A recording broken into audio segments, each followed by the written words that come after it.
Hello, everybody, and welcome to Level Up Live. We are recording live from Paz's Haunted Mansion during this fantastic October, aka Spooky Month. Today, we're going to be talking about equipment and setup. All right. We have a couple special people. I'm Baguette, one of your lovely hosts, and off to the side here, we have another lovely host. Introduce Hi. yourself. I'm Mafidella, and our sponsor is down below me. Yeah. Yeah. Hi, Tingles, man. I'm Paz. Pickles. They call me the KFC man. I'm not the KFC man, but it is Halloween. But still, don't. No, just don't. I know you're all thinking it. Just don't. Colonel Paz! No! Yeah! I should have. Can we start over? I'd like to be recording from the haunted frying rack. No, we're I don't know. we're keeping this. We're keeping The this. haunted KFC. No, we're we should keeping have been this. streamed. We should. Okay, we're driving to a KFC and then starting over, guys. No, we're not. We're moving on. We're moving on. And to my left, your right, is the wonderful, amazing, stupendous, superb, bombastic, wonderful, amazing. I'm running out of adjectives. Insert your own as long as they're positive. Sly. Actually, yeah, sure. I mean, Charley Wolfe. Hello, thank you for having me. It's really a pleasure to be here. Mm-hmm. Everything Pat said was wrong. No, actually, I would say of all of them, bombastic does actually fit. Yeah, I think you look pretty sly at the moment as well. I would say it's pretty. Oh, I was gonna allow, but then Baguette be punning up there. Anyway, How like will I I said, ever we're gonna be recoup? talking. All right, that was a great podcast. Thank you for having me. It was a great pleasure. I just remembered I have to be anywhere but here. Thank you. Goodbye. Oh my gosh. Okay. Back on track. So we are going to be covering. We do. Oh, sorry. We can talk about the mixing aspect of that later. Mixing those tracks. Anyway, we are going to talk about equipment and setup. It is a very important topic, especially when it comes to not only launching but also evolving your content creation journey. And people oftentimes, I think, get really hung up on that technology piece, right? Because there's so many options out there when it comes to equipment. There's so many different ways you can set things up. And Charley is going to be talking, Charley, you're going to be speaking specifically a lot about music and things like that, because you do that as part of your content creation, right? So yeah, it's a little bit different. So there's going to be a lot to cover. But I want to kick us off by talking about something that I think is one of the most important ways to kind of kick off when it comes to this equipment, because I think a lot of people would argue that this particular piece of equipment can make or break you, whether you have a VTuber or you're going to be planning to be streaming with your face, or maybe not even no face at all, no PNG, nothing. You got to have a microphone. So that's how you're going to talk, right? For most people, for 99% of people, your microphone is going to be how you communicate and with your audience when you're streaming. So let's go ahead and kick off with microphones and let's talk about them a little bit. Whoever wants to start. I mean, microphones are kind of my speciality, so That is just perfect. Take it away. So with microphones, microphones aside, with like any audio equipment, you get exactly what you pay for. While it doesn't necessarily mean that more expensive equals better, you can do a whole lot more with higher end stuff. But also you could get away with really low end stuff. Like the very first mic that I used to record music and do live streaming, and this was back in like 2013 days, was just a Rock Band USB microphone. And people commented saying like, hey, what mic do you use? This sounds really good. And I'm like, it's a $10 microphone that plugs into your Xbox 360. And yeah, it worked just fine. And you can grow and evolve from that. You can use, because like right now I use 2 different microphones, both for streaming and for recording audio and instruments. And my stuff, like everything that I've done, I would say sounds pretty good. Like I would say my voice quality on stream is really high, as well as my music quality is high. I spent $100 on each of those microphones. Like that sounds like a lot to some people, but at the same time, I spent $200 on microphones 12 years ago, and they still work to this day. There's a lot of things about microphones. Oh, actually, do you guys have anything to add on just that topic, like microphones as a whole? As a general topic, I would say if you're getting into this, I would recommend, you could buy the most expensive one or whatever's like the best for the category, but I would recommend actually buy something that's cheap and effective before you invest into a system, because at the end of the day, hey, maybe you will find out you don't like streaming and then you haven't spent thousands of dollars on the perfect setup just to find out you didn't like it. Other than that, as far as like a broader subject in regards to microphones, I don't really have anything. I don't know. You'll probably catch most of what I have written down later on when talking about microphones. So a lot of mine are more, what's the phrase? In the weeds, maybe? Or in depth? I don't know. I'd probably just pitch in with so I feel like I haven't had like the biggest budget to mess around with during my tenure, like streaming, content creating, and stuff like that. So my mic is like a solid $100 Amazon Razer Siren X. So, but this wasn't my like first like rodeo with a microphone. So, you know, sometimes you'll buy something and you'll find that it doesn't quite work. Make sure you experiment with all the settings, and it might just be it sounds bad on Discord, it sounds bad on OBS, but definitely don't don't go it's the money, it's because I haven't spent $500 on a microphone. Tweak around a bit, you might be able to make the most of what you have. I can 100% add on to that. I have spent $500 on a microphone before. I used it one time. It sounded terrible. And I went through probably about 8 hours of troubleshooting on the phone with the company I bought it from, thinking like, there's no way this mic sounds this bad. It's gotta be a dud or a cable that's bad or an interface that's bad. And nope, the microphone just was not what I needed for what I was doing. And it was half, I would say it's a little more than half error on my part for not doing more research onto it. But doing the surface level of research, from what I read, it was like, oh, this microphone should be able to do all that I needed to do. And it was a very, very, very specific type of microphone that did not fit the category of use that I had. So not saying you can't buy a $500 microphone that will do what you need, but at the same time, don't buy one of them first. I mean, I feel like at $500, you're getting into that specialty price range where they are designed for a specific function at that point. So you have to be a lot more mindful of what you're purchasing and what you're going to be using it for.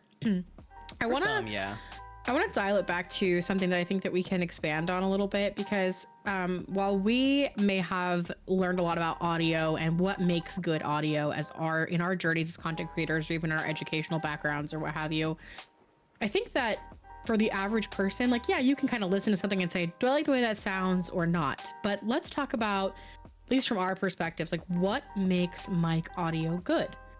Because I think that that's an important thing to kind of define, so that when we're talking about this and saying like what has worked for us, that they kind of know where we're coming from.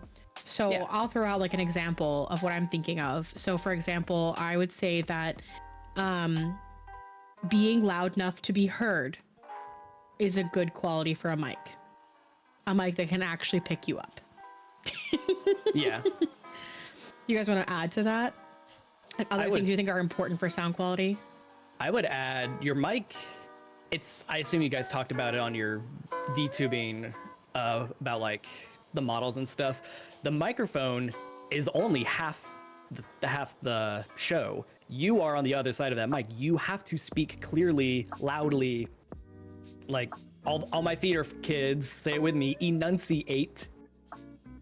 Like if you're just gonna like mumble and talk like this, like no one wants to listen to that. Like open your mouth. Like you are the one making the sound. The microphone's just catching it. It's not talking for you. Yeah, imagine spending that much, like investing so much into a mic only to talk like, yeah, like, yeah, that's actually, oof, that makes me kind of cringe. What else would you say makes good sound quality? Background noise? Yeah, How I do would we say wanna make talk sure about to Background noise. eliminate background noise. There are, this will probably be for something when we start actually getting into more details, but there are two, and correct me if I'm wrong, Charlie, but there are two types of microphone. One is more for like studio quality for picking up like multiple people like talking on like a podcast, and then there's one where it only picks up specifically you talking. Oh, that's called the polar patterns, and I'd be more than happy to get into that once we get like super detailed, because the thing with microphones is there really is no broad stroke do-all microphone. Like it's the thing with the microphones, it's very much specific. What you want it to do, you have to get a specific thing. So I would say, as far as like for that exact question, that's called polar patterns, and that's how the sound is captured. Another thing I'd have to say that kind of goes in tangentially with this, if you can't set up your mic so that it's slightly to the side, get a pop filter. And basically the reason behind that, so when you do like the letter P as in Peter Parker, like when you do that sound, you're pushing a lot of air forward, and that's gonna hit the microphone. So having it slightly off to the side, so when you make those sounds, it's not hitting the microphone sharply. Or if that's not viable, having a pop filter kind of softens the blow of those sounds. And yes. I think that goes a long way. There's I'm sorry, Mafi, go ahead. No, it's okay. I was just gonna add in, I used a sock for a while, so if you can't afford a pop filter, just use a sock. All right. Again, mics are great. Mics do a lot of the work. Your accessories will only help you, provided you get the right accessories. And yes, a sock is a very good pop filter. I used a sock to record for pop filters. I also it's an old studio trick. You basically take a wire coat hanger and like twist it down to make like an 8-inch in diameter circle, and you stretch pantyhose over it. Same exact thing. Oh, that's neat. My mom thought I was insane when I was like, hey, I need to get a metal coat hanger and pantyhose. And she was like, what are you talking? Why? I was like, trust me, it's not as weird as you think. I showed her and she's like, oh, that thing can't be that expensive, can it? And I was like, I'm a broke college kid, mother. Another accessory I'd say would be a good thing that also goes along the lines with this, a boom arm. Because if you're anything like me, and you're hitting that, you're slamming your hand on that desk, your mic will pick that up. I think it's also helpful for VTubers because it allows your mic to sit in such a way that it's not going to block your tracking. Oh, true. That is a huge thing. Even if you're a face cam streamer, right? Like, we've all seen that streamer whose mic blocks half their face, and just like Charlie was getting at, just the same way that you perform with your voice and your enunciation, you perform with your face when you're streaming. So if your entire face is being blocked by your microphone and you're just kind of, like cool guy mumbling into it, you're not gonna get the same kind of vibe. You're not gonna be able to connect as well with other people. I'll take this as an opportunity to just remind people that your nonverbal communication cues are huge for connecting with others. It's just how people are. So don't let your mic get in the way of that. We just did it. We just nodded. We all just smile and nod. Yeah. So just remember that. I want to talk about an accessory that I think is often not seen as a mic accessory, but is very important, depending on kind of your environment. So another thing, we talked about background noise earlier. The other piece of that is white noise. Some mics are gonna make like a humming or that kind of white noise sound. Sometimes that's the mic, and if it is, then you're gonna wanna, address that with your microphone. But sometimes that's just your room that you're sitting in, right? Yes. It's picking up your AC unit. It's picking up your something that's water in the walls, and just being able to kind of soundproof your space a little bit. This is more of an advanced thing. Don't feel like you have to do this out of the gate. But if you are having really, really rough experiences with maybe a really loud AC unit or a fan, soundproofing your room can help a lot if that stuff is happening outside of the room. Also helps with echoes, because echoing is another kind of thing that I think you should be conscientious of when you're testing a mic for sound quality, is how much is it picking up on an echo. And there's ways around it outside of the hardware, which we can talk about in a second, but something to be keeping in mind. There's really cheap foam panels that you can just put on your wall. You could put towels under the door. There's all kinds of things you can do to soundproof a room. And Charlie, you might be able to speak a little more to that than I can, though. Oh yeah, rooms are loud.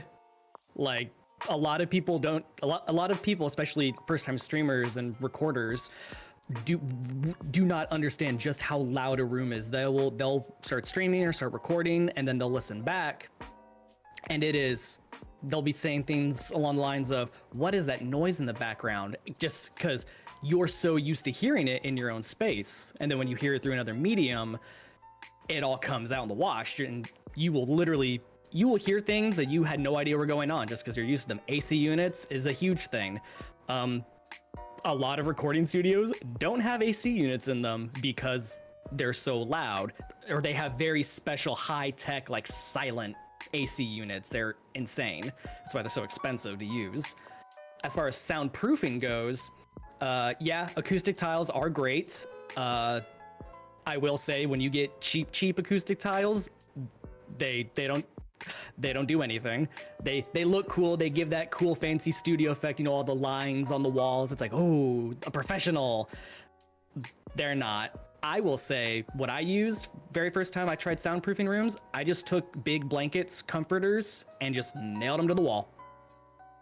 Worked like a wonder. Also, tile, hardwood, any hard surface, it's your worst enemy for sound. Sound bounces around like lasers in a mirror shop. I don't know. It's funny you bring up blankets. I don't know what documentary it was, but I was watching something, and it was a project. Maybe it had to do with the Magnus Archives, which was a podcast that was being done. And it was during COVID-19 when nobody could meet up to actually record anything. And because the Magnus Archives was a very professional, very widely distributed podcast at the time, I'm pretty sure it was Magnus Archives. They all had to set up soundproofing with blankets in their homes to record their parts for Magnus Archives, and that's how a lot of them did it. So just know that if you do listen to that podcast, I so recommend it if you have not. But if you are listening to it, just know that part of their soundproofing was blankets too. Yeah, thick, dense material that's not hard. It's got to be soft. Will just absorb and trap sound. Paz, you're rubbing off on me. I'm sorry. Gosh. As a side note, if you are not doing live streams, but if you're doing recordings, for example for YouTube, closet. You can record on a closet. Clothes are great sound insulators. I record all my lines in my closet. I remember MatPat would make tell stories of his early days recording in a closet and how hot it would get in there. But it works. It works. So hot in those little rooms. Oh my god. But it works. It does work really, really well. You guys have big closets. That's what I feel like. Oh no, tiny. Really? It's just crammed in there. That's impressive. The smaller the better. Interesting. You want that sound trapped. Time to move my PC around.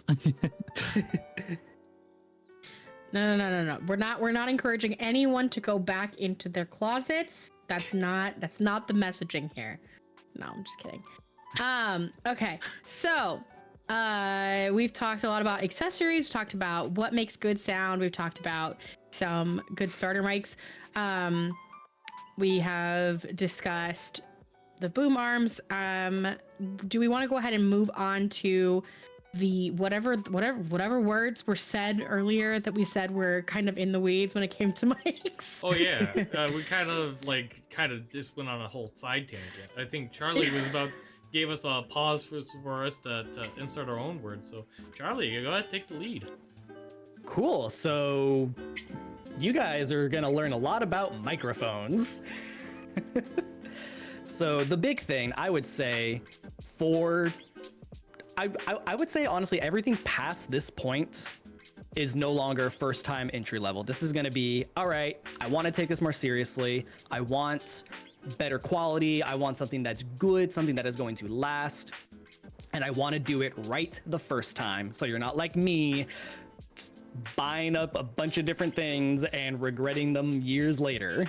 So first things first that I think is the most important, especially for streamers, is polar patterns.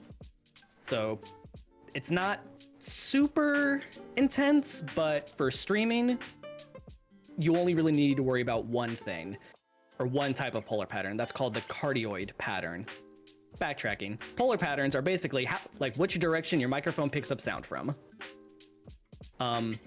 There's a big few popular ones, and then they kind of break down into smaller ones. The ones that like Paz brought up, the one that only can hear you, it's called the cardioid pattern. So most microphones have this. It captures the sound from the front, and that's about it. So if someone's talking equal distance from behind the mic, you're not going to hear them nearly as well. And if it's a really high-end microphone, you won't hear them at all. There's another one, it's called bidirectional. That's the one, if you're in a face-to-face podcast, you stick it in the middle and it captures the sound from one side and straight on from the other side. So think of it like a compass or a clock face. So the north and south ends, it captures audio perfectly fine from the north and south ends. East and west ends, very minimal sound pickup. And then there's omnidirectional, which doesn't matter where. That's used for recording big groups of people. Those are like, when you watch the podcasts or the live podcasts where they have like 2 or 3 mics hanging from the ceiling or from boom arms above the group. Those are omnidirectional mics usually. And they capture all the sound, doesn't matter from where. But for streamers and for podcasters who do stuff when they are the only one talking, cardioid pattern is the one for you because it captures the sound you put into it from one direction, and that's it. It ignores almost everything. Would like a choir recording be using the omnidirectional one as well, usually? Usually, it depends. If they're all singing together in a studio. Yeah. And again, like with microphones, that is like the producer's call. They will say, yes, I want to use an omnidirectional microphone for this whole choir. Or sometimes they go, nope, I want everyone to stand 5-10 feet apart from each other, and I want to buy 100 single cardioid mics, and everyone sings into a microphone. That's crazy nonsense, crazy big Hollywood studio stuff. Yeah. So any questions on polar patterns? I think if anything, I have to investigate what mine is. Just because like I've like messed around with my microphone, and even now sometimes I'm like, does that quite sound right? So now I'm like, is mine even a cardioid? Some mics don't have the setting. Like for example, the one that I have doesn't have the different patterns. But like for example, the old one that I used to have, which was the Blue Yeti microphone, that on the back of it has the different dials for the different kind of things. So not every mic will have the different settings for that in particular. I'm actually really happy you brought up that microphone in particular because the polar patterns on microphones are like that. The Blue Yeti specifically, with any mic that has a switch that changes the polar pattern, it's not a physical switch. Like, it's not a physical change. So all those microphones, for the most part, are omnidirectional. And then when you change that switch, it does it internally. Because the way polar patterns are designed is by the diaphragm of the microphone itself. Like, it's a physical thing. So if any microphone has a switch to change the polar pattern, it's basically an emulator of that polar pattern. It works, Like, it doesn't not work. I've used them before. They weren't my jam, but they do work, kinda. I wonder if that's why, honestly, I, over the years, have heard that the Blue Yeti is like the mic that people shit on the most. I So used I'm to like, shit on it so much. yeah, so is it like, do you think it comes from a place of not understanding how those like different modes work, I guess? I would say it's, I would say the reason a lot of people like who are more intelligent, not intelligent, more knowledgeable, sorry. People who are more knowledgeable about microphones and audio production shit on it a lot because there was a lot of ignorance going into it. A lot of people got it, and it's not a bad microphone by any means. It's just people weren't using it to its full potential, and it was all the pro audio snobs hearing people rant and rave about how good it was, and they're like, no, it's not that good. Like, it's when these people are using it, it doesn't sound good. So I think it's mostly people not knowing how to use it to its full potential, but also I personally didn't like it because it was priced a little too high for what it did. Like, its sound quality was good. It wasn't, I don't remember what the retail price was when it came out, but I remember looking at it and going, I'm not paying that much for a microphone that's not that great. And it had the blue branding, so that didn't help its price points. I know the Blue Yeti is incredibly and remains incredibly popular in the ASMR community.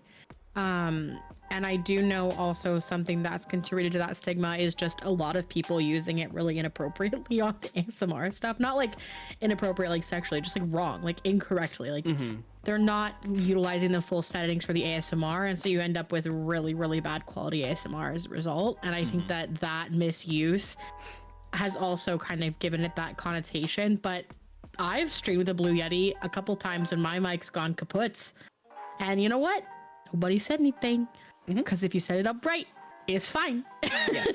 I like to think You get of, what you give. Yeah, I think of the Blue Yeti as more like a mule. It could be stubborn, it could be a little hard to work with, but if you know what you're doing, it works fine. It does the job. It ain't a bad mic by any measure. Like I said, I started off with a Blue Yeti. The only reason why I swapped out of it is because I didn't want to deal with how sensitive the mic was. Like, if someone was walking, if I was streaming for where my my partner streams from, like if someone's walking down the hall, that Blue Yeti's gonna pick that up.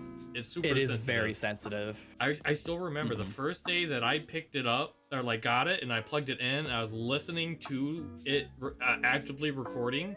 I heard someone else showering in my apartment. I've never felt more awkward in my life. Yeah, no, I agree with that 100%. It is a pack mule. It'll do what you need it to do if you just wrestle with it for a minute and make it do it. So next topic, or not topic. Next detail part is diaphragm size. So this is going to be the actual interface in the microphone that catches the sound. This is what sends the signal down to the guts of the mic into the computer. So there's two diaphragm sizes. They're the smaller ones, which are usually used in what's called pencil microphones, which is one of the ones that I have. Small diaphragm microphones are much better at getting higher frequencies, and they have a tighter, more consistent polar pattern. And they're tiny, they're small, they're light, so you don't need a giant, like super steady bolted on arm or stand to hold them. They're very small, very light, very compact. Perfect for tight areas or if you want a tighter polar pattern. Whereas large diaphragms, their polar pattern is wider and a little less consistent, and they are much more sensitive to sound.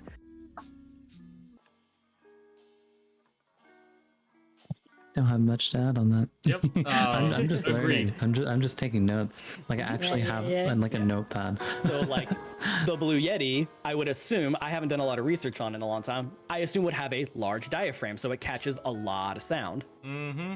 But a small pencil mic, like one of the ones that I use for a lot of instrument recording and sometimes streaming, it has a small diaphragm, so that polar pattern they're both cardioid polar patterns, the one I'm using now, and then the pencil mics that I have.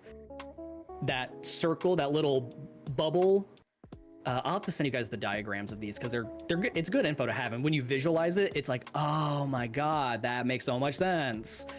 The little bubble is just smaller and tighter, so the sound from outside that bubble won't get picked up. Tighter your bubble, less outside noise you get. Only problem with that is if you get a really small diaphragm mic and you're kind of quiet, like you have to move your mic closer or be louder, and that involves changing a lot of settings. Like Baguette was saying earlier, you could block your face on accident. So it is a lot of trade-offs, pick and choose. You cannot have the best of every world unless you get some crazy high-end equipment. Then make sure you gotta pay the IT member to set it up too. Yes, pay your audio producer and engineers to set things up, and then don't touch it. Mm-hmm. No one ever let Cloud hear this podcast. Why? Do you touch the equipment? Baguette touches the equipment. Listen, I may have taken my mic off the boom arm myself, and he may or may not have had a panic attack about me losing the washers that were holding it in there. Oh, but I didn't lose them. I put it all back. It was fine. But I was more talking about the fact that I did not pay him, so don't tell him that he should be getting paid. You pay him in love and hugs and kisses. And I cook dinner sometimes. And you cook dinner sometimes. Yeah. Oh. And most importantly, exposure, since that pays the bills. Exposure pays the bills. It's true. Help.vamoto.cloud.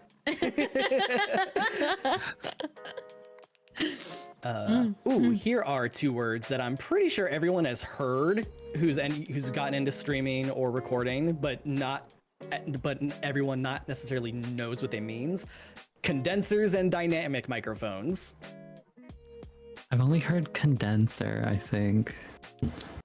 So these are fun. Condensers and dynamics. Condenser and dynamic, they're just the two main types of microphones. If there are more, I am unfamiliar with them, but also it's probably some weird bougie mic that one dude uses.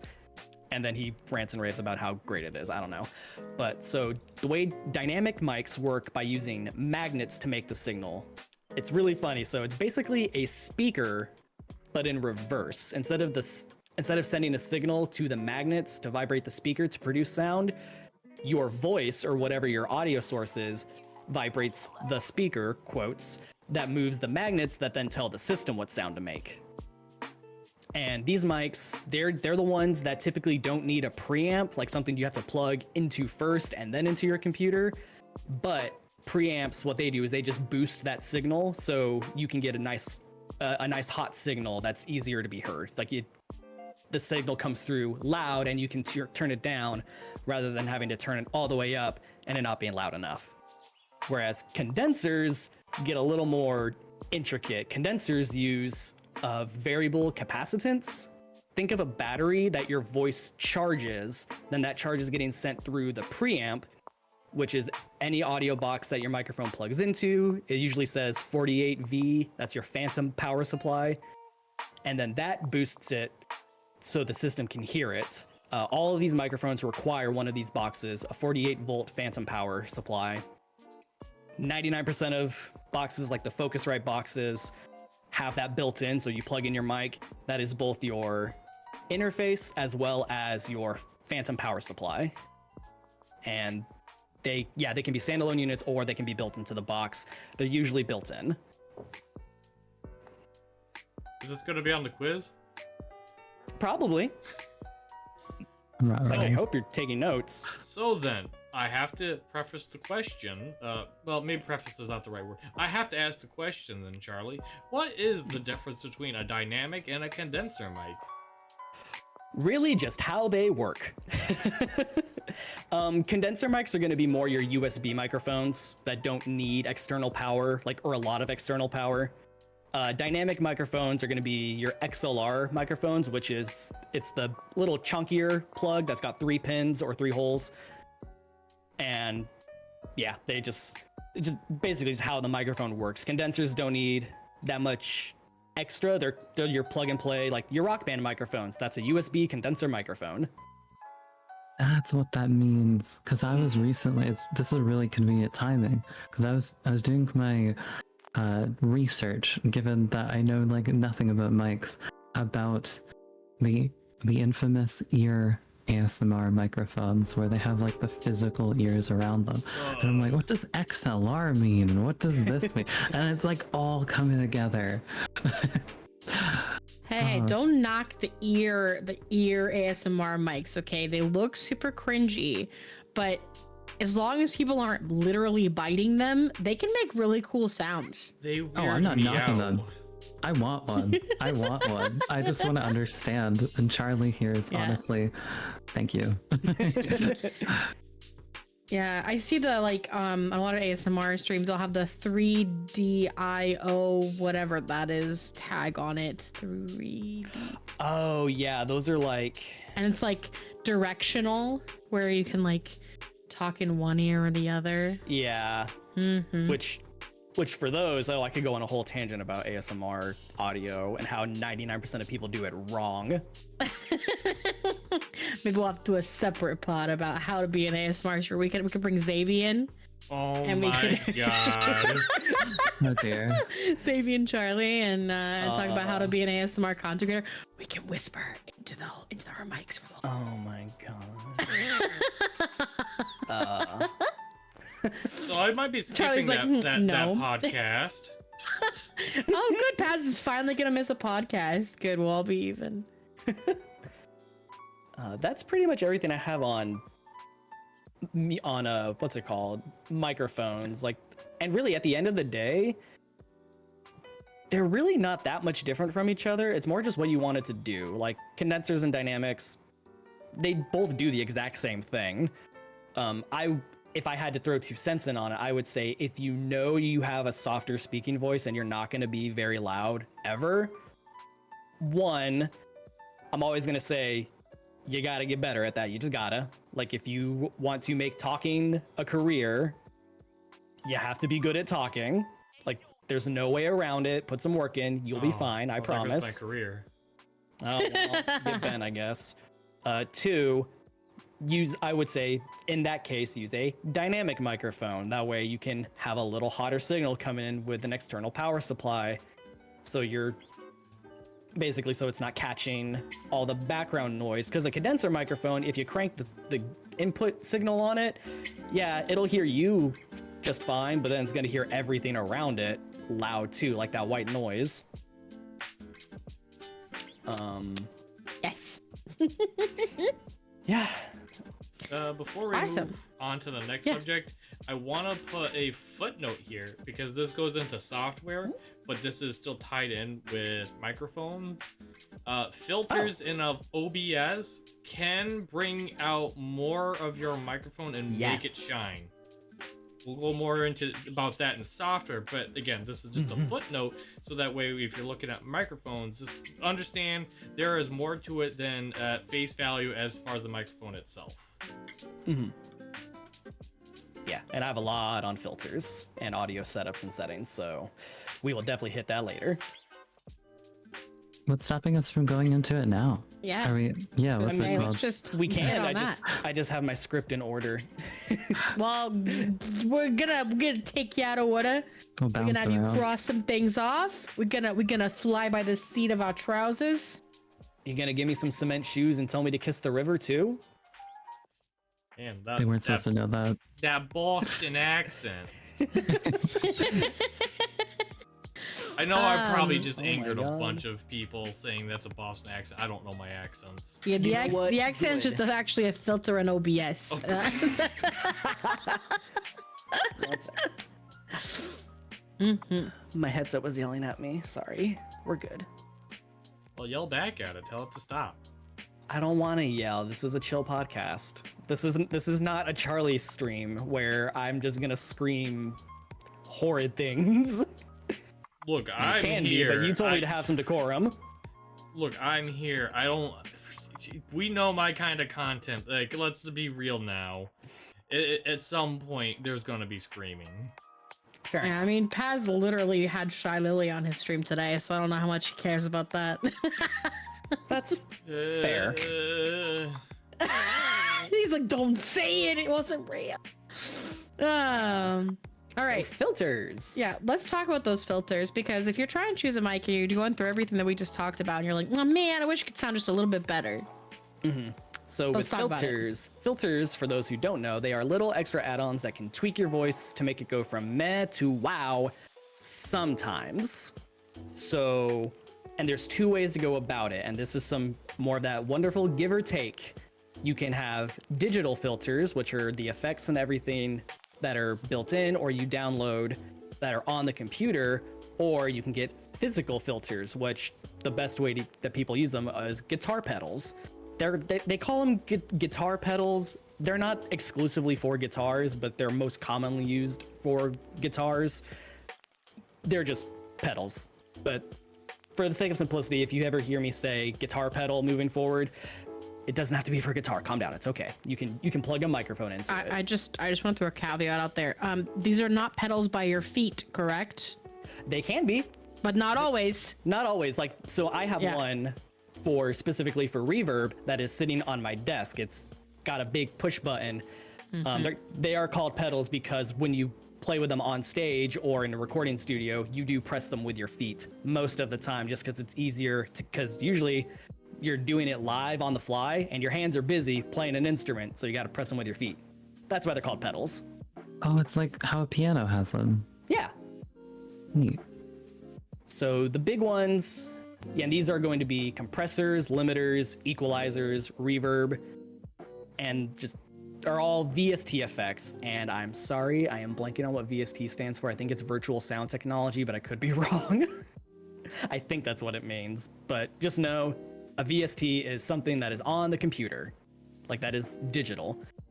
Problem with this is on the plus side, you have a lot of access for free to use effects that come in. They're included in like your streaming software, so OBS or slobs, they're included.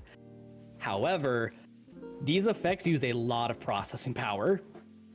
Processing audio live is extremely processor heavy. It takes so much power to do it live. Anytime you add an effect, you add either delay, like just straight up delay from when you make the sound to when the sound plays live, or if you want to decrease that delay, you put more strain on your processor, which then you get choppy, scuffed audio.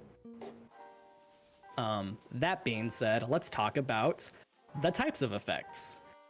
Compressor does exactly what it says it does. Compresses your audio. It brings your quiet audio up and your loud audio down within reason and what you set it to.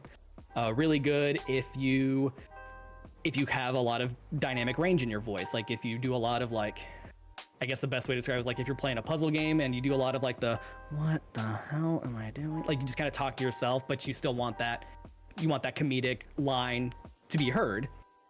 But then also if you let out a jump scare, you're not gonna blast your audience's ears. Limiters do well on that because limiters do just that. They limit. You set a ceiling and it tries its best not to let the audio go louder than that. Doesn't work every time.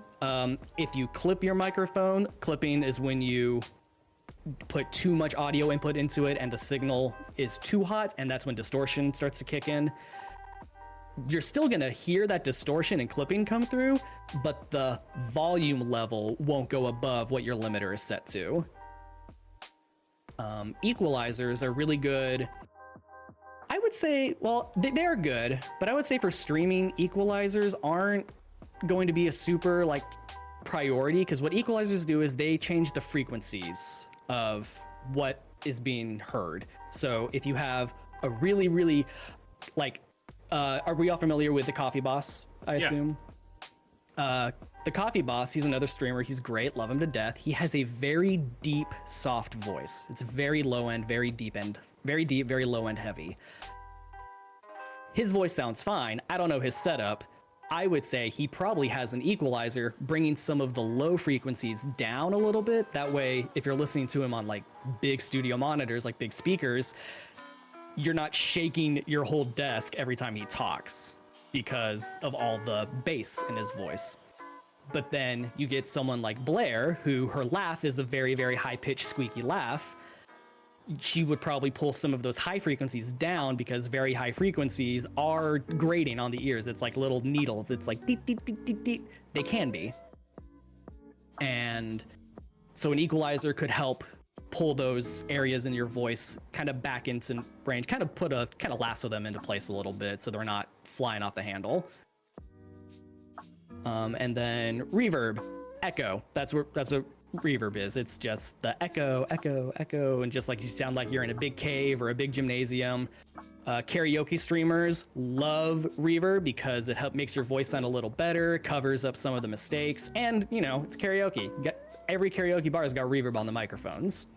I myself run a reverb, physical reverb pedal when I do my karaoke streams because I don't want digital effects lagging out my voice so it's not in sync with the music. It goes through the pedal, so the pedal handles all the processing power, and then the audio goes straight into my interface, already reverbed. Few more things on those. Yeah, most streaming softwares have it built in. You can use them for free. They eat your processor. I recommend only using like compressors, limiters, and equalizers for those, because those themselves don't take up too much processing power because they're not working 24/7. They're only working when those limits are reached that you set, how loud something is, how quiet something is, and which frequencies need to be modulated. Whereas reverb is working all the time. You turn it on, it is going 100% of the time. The pro with those, they're free. The con with those, they lag your system. With physical stuff, the con or the pro, they don't lag your system, and you can daisy chain them all together, and they plug right into your audio processor box, and they just go. You set them once, fire and forget, they're done. Con, they're not really cheap. They do cost upwards, I would say, for a good one, about $50 a pedal. They need a power supply. Most of them are powered by a 9-volt battery, but I don't really recommend using that as your go-to. I would use that as a backup. Problem with that is they all have to be plugged in individually to an outlet with a little transformer box, like, the big power bricks, the big chunky ones from when you were a kid plugging in your PlayStation.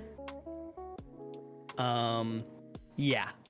But they also have 0 lag, 0 delay, and you can string like 1,000 together and you're not going to lose any quality. But you got to have power and space for them and money. I would like to add a little bit onto this for those that are getting into this or are just generally listening to this curiosity and all that stuff. Like, don't feel like this is 100% necessary. Honestly, if you're like me and your voice is not the focal point, you could probably just get away with just throwing a limiter on there just so that you don't peak the audio and make people's ears bleed. Oh yeah. And you'll just be just fine.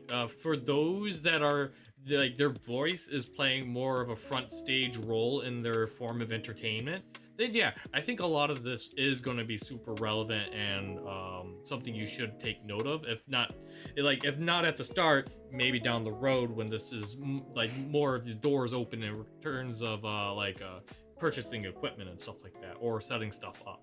But yeah, if you're like me, like, throw a limiter on there. Your voice isn't really meant to be the entertaining point. You're just meant to say the words, say the line, Bart. Yeah. That's just my 2 bet. Yeah, really quick, I will add on filters. Fine tuning is a must. You will not get your settings down first try. Filters are good. They do require some knowledge how to use them. You can like copy paste some presets. Like, you could go to YouTube and be like, what should I set my filters for? And everyone will tell, if they're a good audio person, they will tell you, start here, work your way out from here, though, because every voice is different. Every setting is not going to work for every voice. It just won't. That is audio and really streaming as a whole is exactly what you make it. And are you going to be okay with good enough, or are you going to say that and then get mad at yourself for not taking the time to do it better? But if you do that, take the time to do it better, learn. And there's nothing wrong with asking questions. Like, we've all started out somewhere and we've all made it here. Like, everyone knows a little bit about everything, but not everyone knows everything about something, kind of thing. If that makes sense. What's really interesting, actually. No, go ahead. do you Go wanna ahead. go? Go ahead.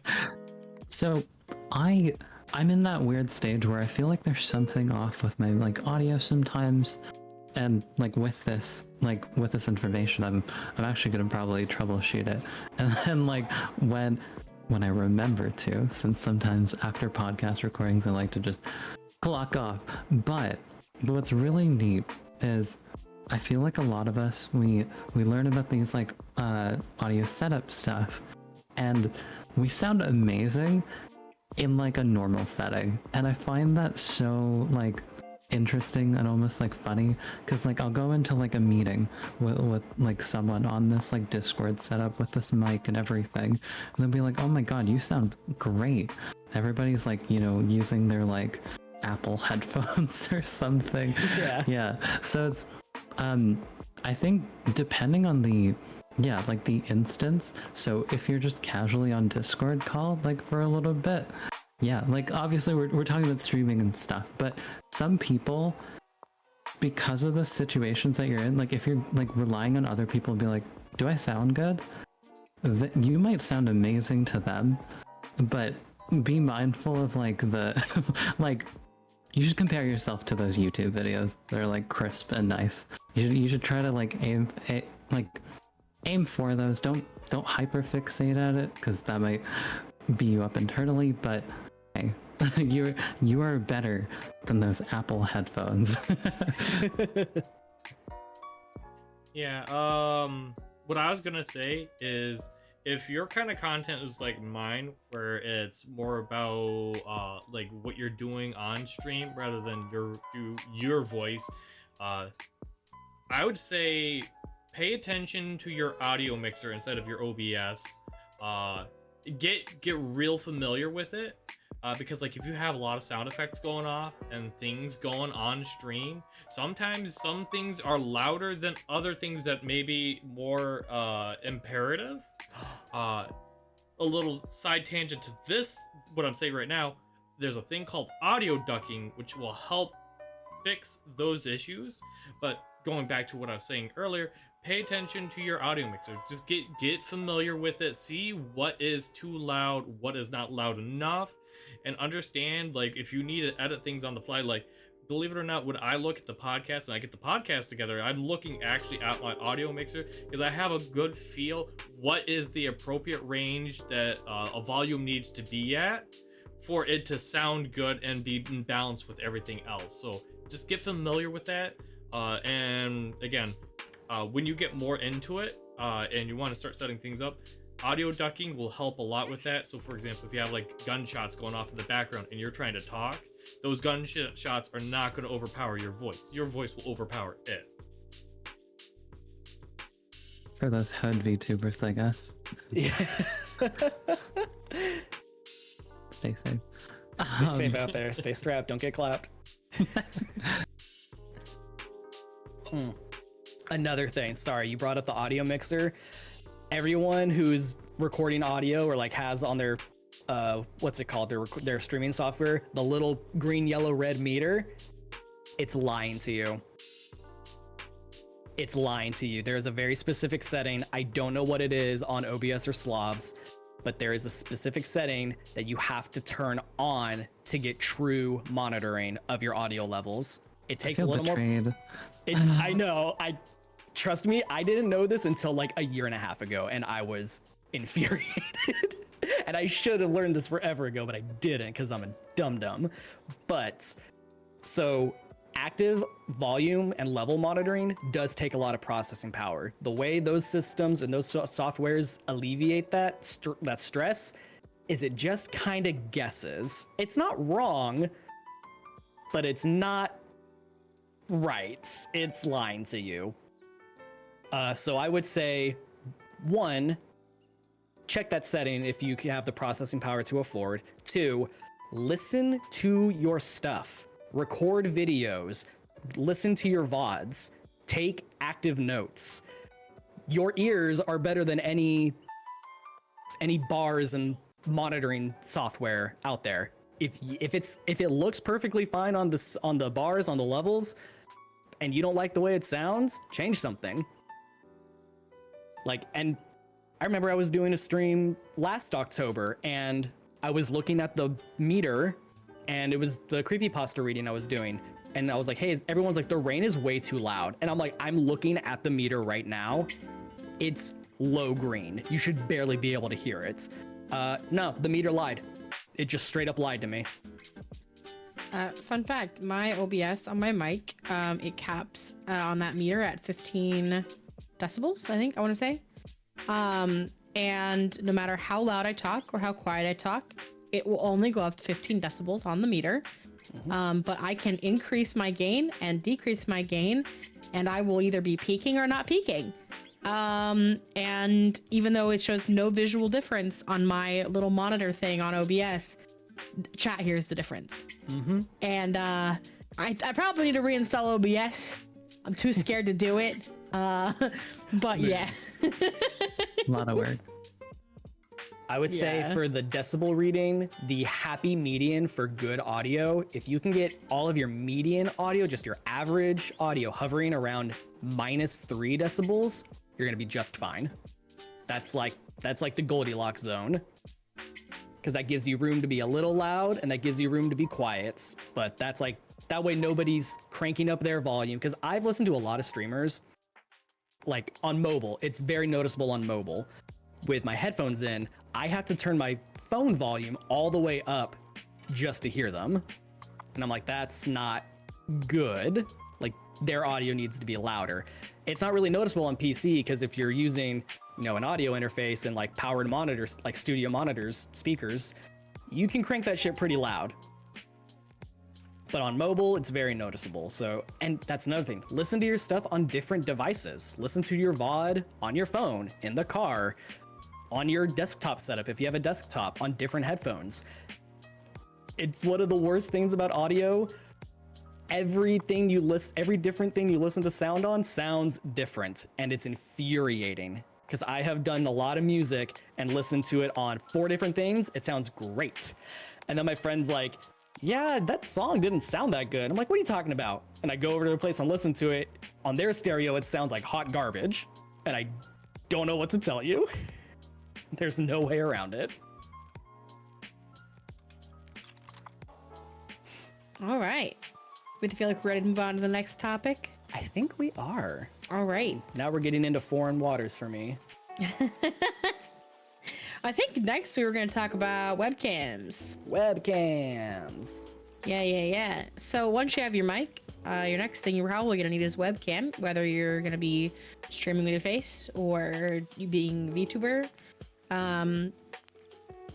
You don't need it to be a PNG tuber necessarily, but you could have webcam still. I don't know.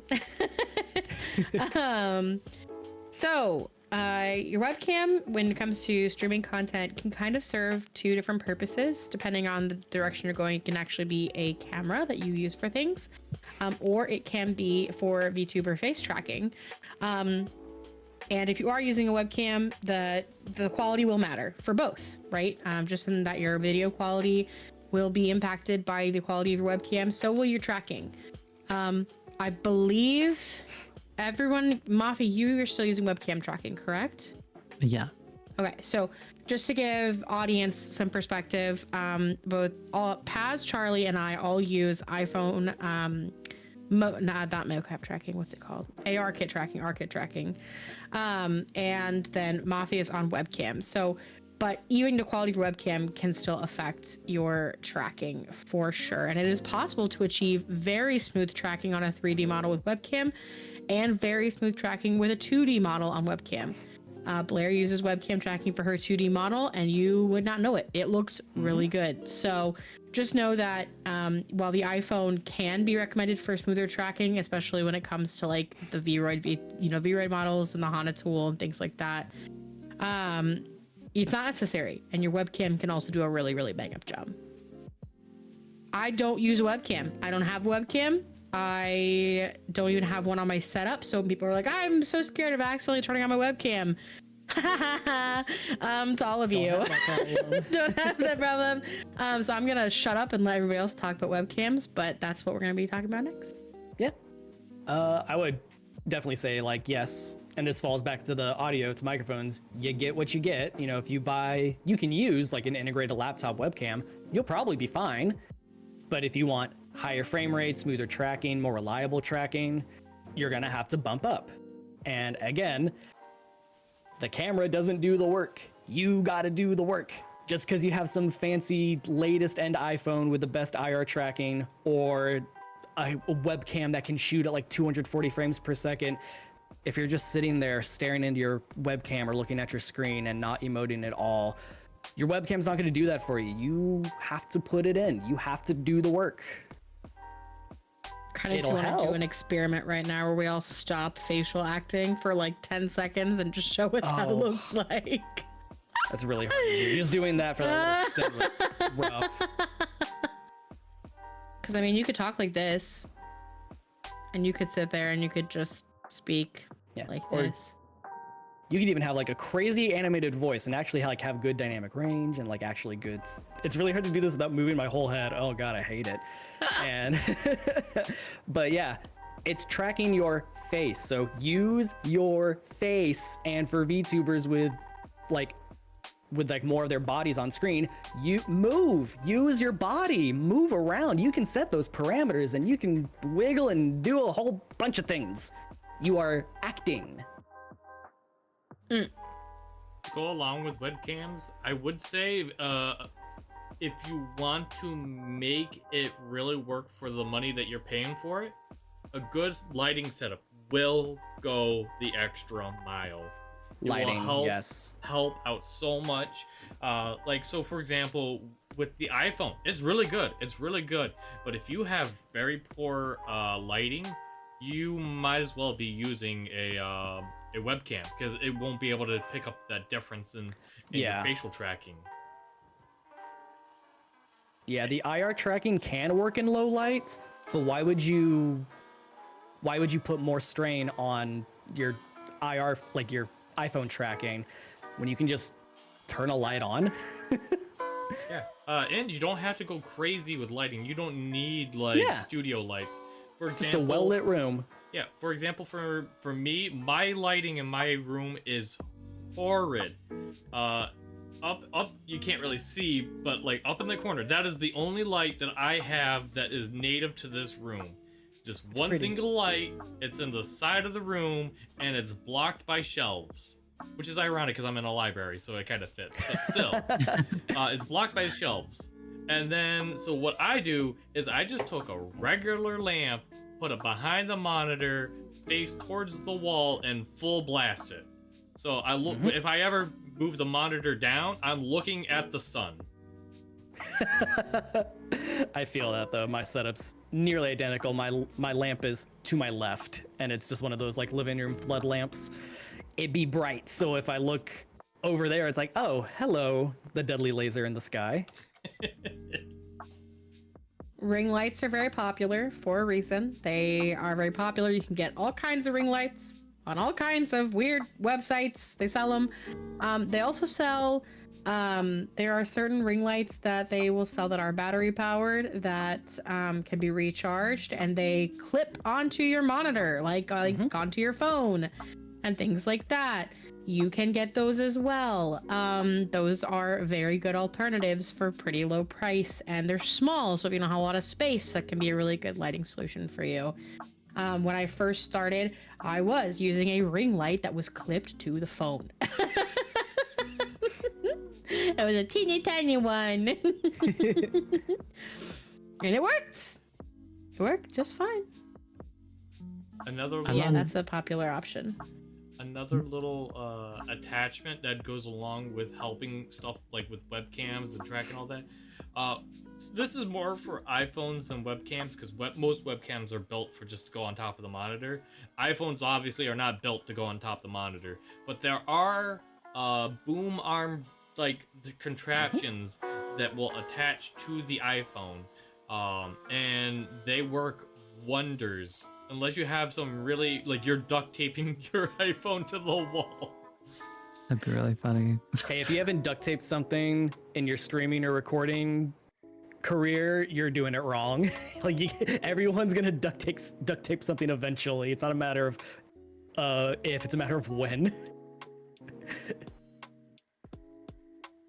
For context, Baguette has just dropped a sticker on Discord, and it's just blared duct tape.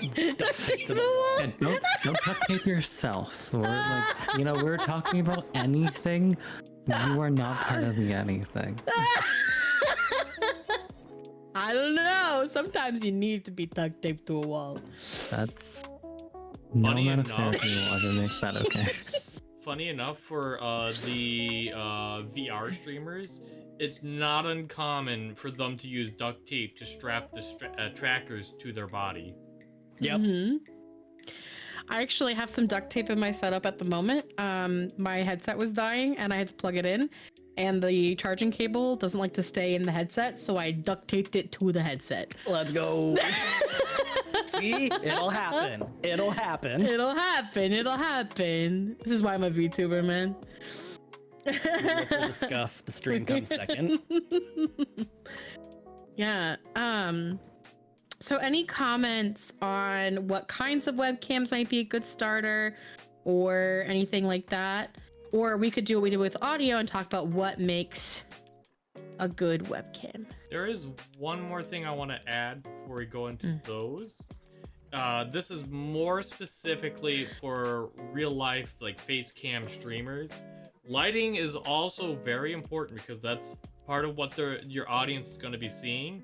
So if you're in a poorly lit, like, dark room with just a webcam, it's not going to be as appealing. Well, I don't know, maybe. I don't know the full range of audience members that would kind of want to watch that, but I would imagine that they, like, every popular streamer or streamer that's up and rising, I've seen, have really elaborate, colorful, like, neon or pink or vibrant pink or whatever, like just lights or something in the background that helps like catch people's eye.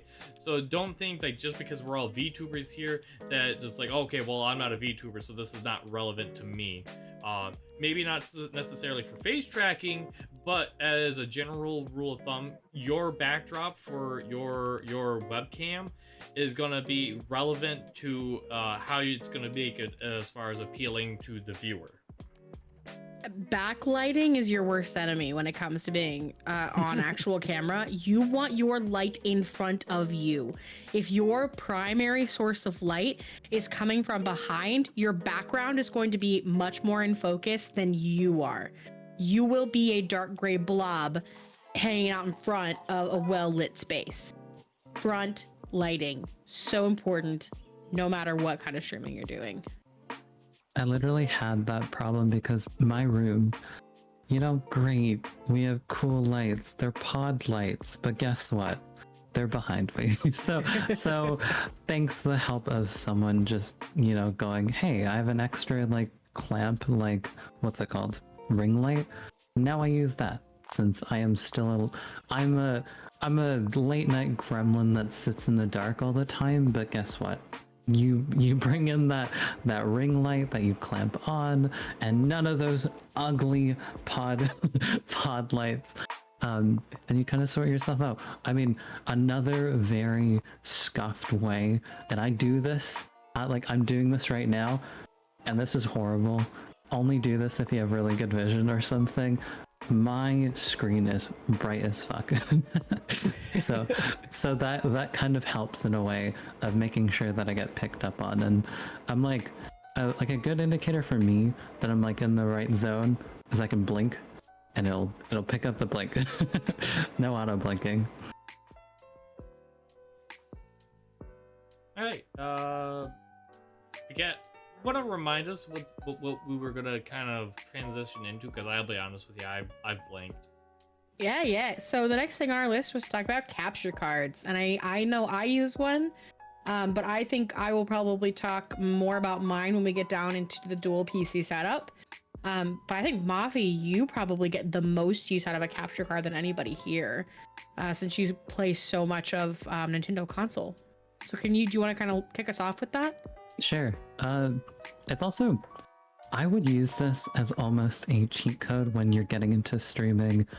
If you're still in your laptop phase, like you haven't like buckled down with a good big ol' $1,000 PC or something, you're still using that laptop that, oh, I only got it for university or something. Oh, I want to be a streamer now. That laptop. And I was in that situation and I was like, I want to play high performance games while, well, I say high performance, whatever the Nintendo Switch is capable of.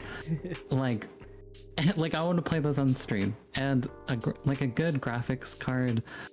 And you do kind of like want to avoid the cheap ones here, because I've seen so many times people are like, oh, I have to get a new graphics card, and I ask how much they spend on it. It's like $60.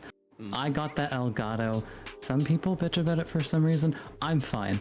I've had it for 3 to 4 years.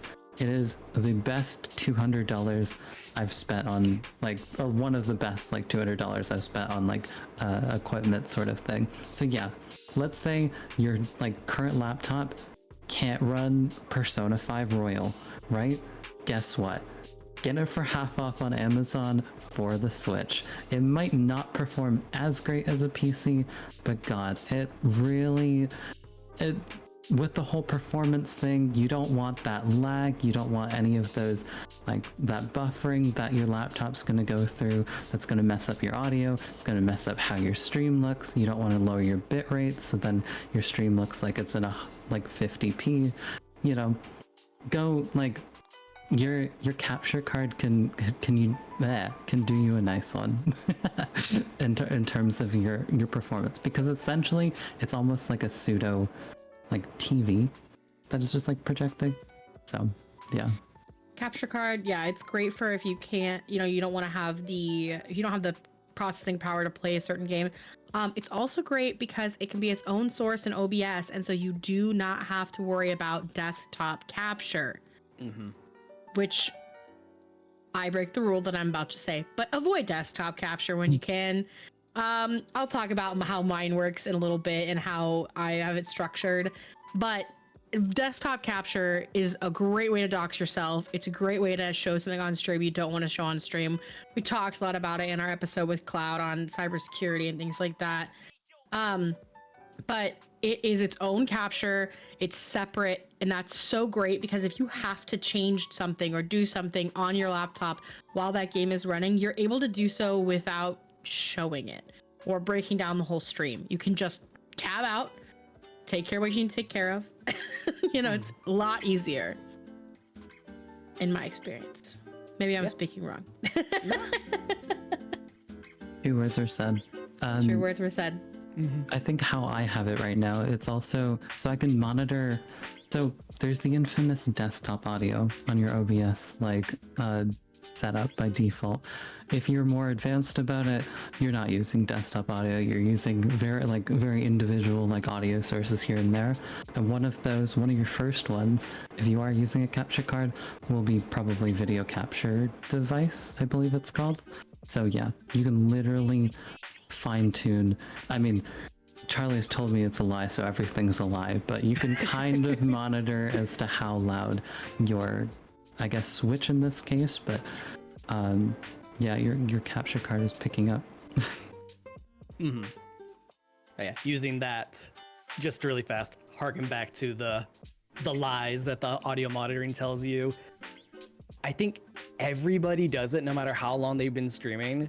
One of the first things any streamer says is, hey chat, how's audio? Absolutely. Real. Don't Did it ever today. be ashamed to ask that. Ask them, because what's worse, you asking them, guys, can you tell me how audio is? And then everyone telling you how it is, or 45 minutes in stream, someone chimes in, man, the game is really loud. I can't hear Charlie. Also, if you're someone who's in chat and you're listening right now, tell your streamers when their audio is fucked. Yeah. Tell them. Break them! the chain of conversation. Say, hey, you're really loud or game's really quiet. If they want to go off on you, then you go, fine, have a bad stream. I don't care. Yeah, I try I to had tell an Baguette. hour of doubling. Sorry, go on. Doubling. I was That I'm gonna say, muted constantly? Yeah, I try to warn her, but she doesn't listen. Because I'm not muted, Pat. I can see it! But it lies! We just went over this. It lies! Pat! Wait, has Yeah, I Baguette think been you're talking this muted. whole time? Yeah. You said there would be no screaming on this pod, and here I am. I- Screaming in the I void! called it. Sounds like someone needs a limiter. Oh, whoop, and one of my favorite audio tropes in any stream, the audio slowly fading away and getting more and more distant as someone moves away from the mic. My favorite is when I forget to mute on BRB and I go into my kitchen and then I scream at Cloud and then everybody hears it. And Oh, I'm like, yeah. Cloud, I want a snack.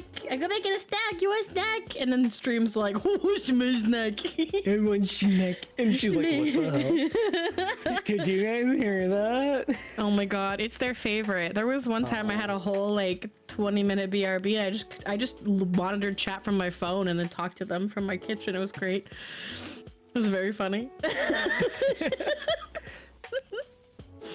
All right, not to get too off topic. Capture cards. Capture cards. I think we've kind of covered their primary usage, which is for your consoles, right? Mm-hmm.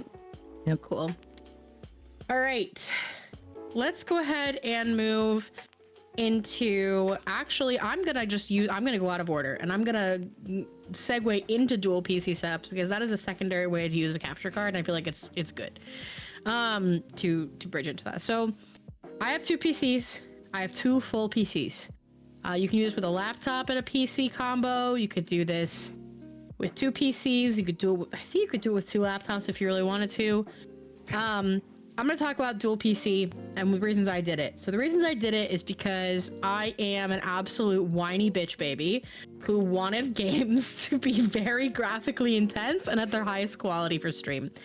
Specifically, I was playing the Plague Tale series, and it kept crashing my entire stream because trying to run a VTuber model and trying to run a very graphically intense, beautiful game like the Plague Tale series was too much for even my top tier gamer girl PC to handle. Okay.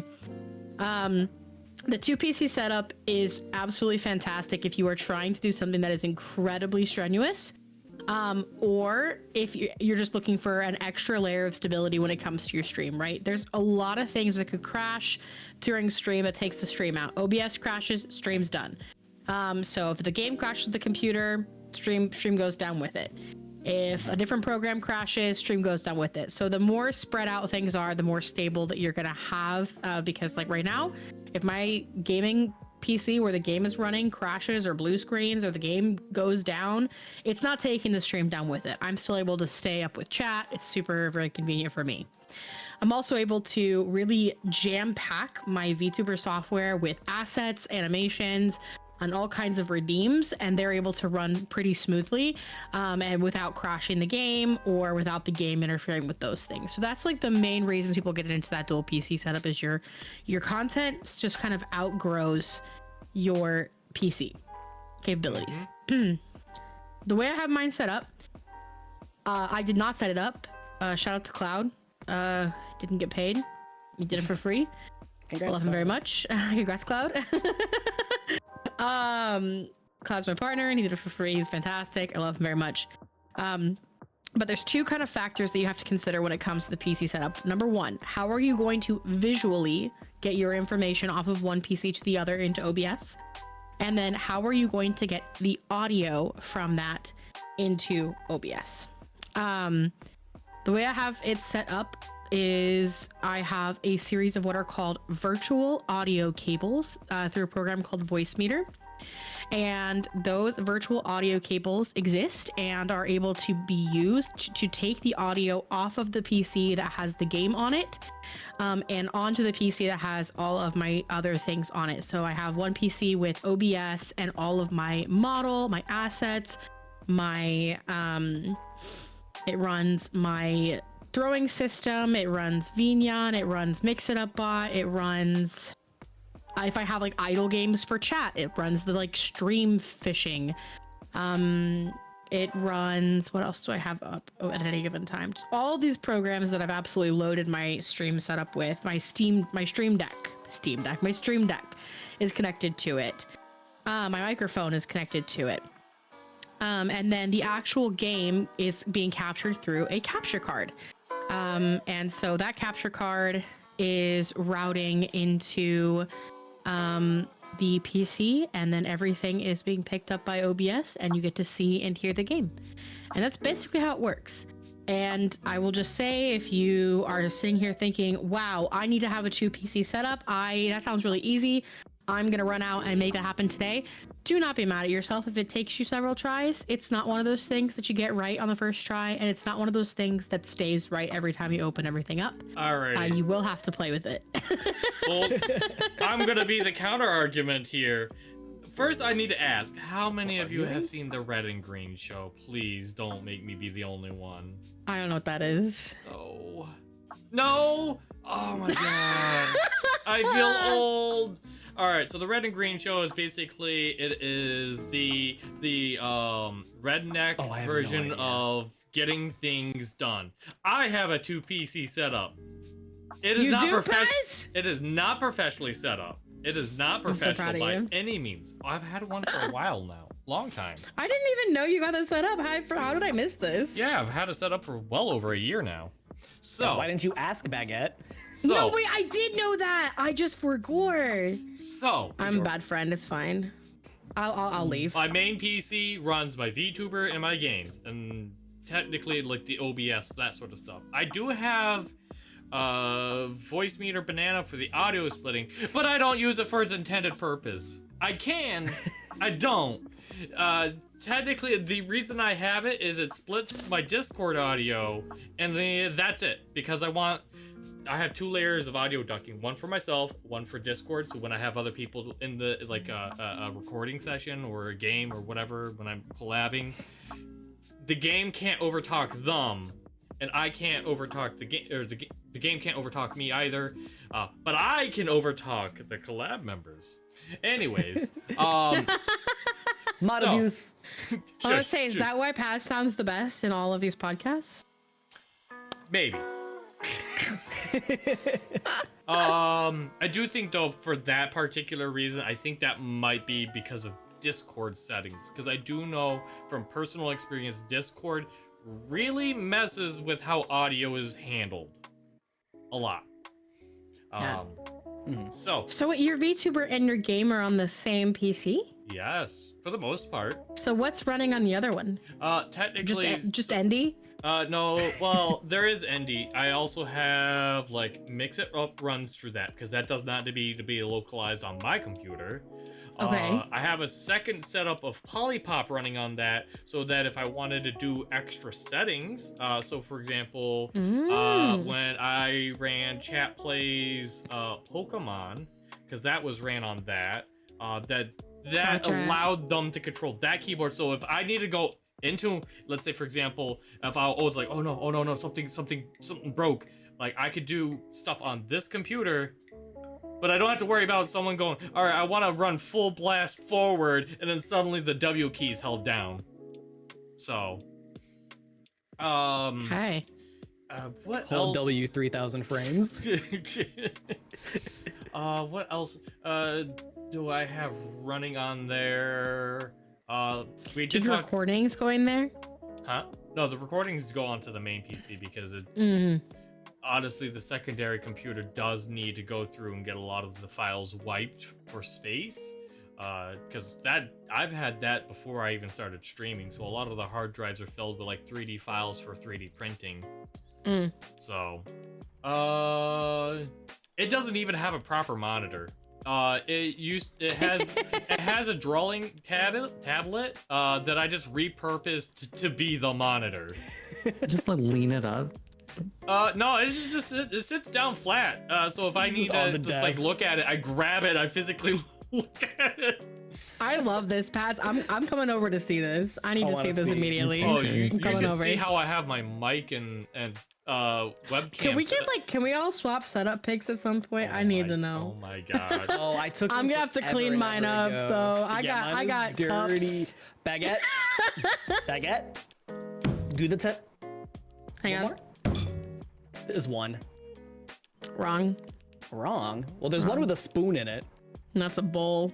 Oh. So, one other thing I want to add, this is a neat little feature that if you are specifically having a 2 PC setup and you're running into an issue where a game is not being able to run with your software, hey, by the way, Steam allows you to broadcast from another computer onto your computer. You don't need to have a trust me, it's a lot better to have the fancy setup, trust me. But if you need to do something in a pinch, just like, yeah, I just have it installed on the other computer and let me just stream it to my main PC because reasons. Look. Yeah, remote play. Yeah, remote Basically. play.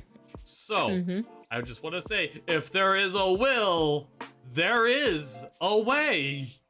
I ought to know. Does Cloud know all of this, Paz? I try to Have you hide told it. him? I hide it from Cloud. 'Cause I'm sending Cloud these timestamps. No.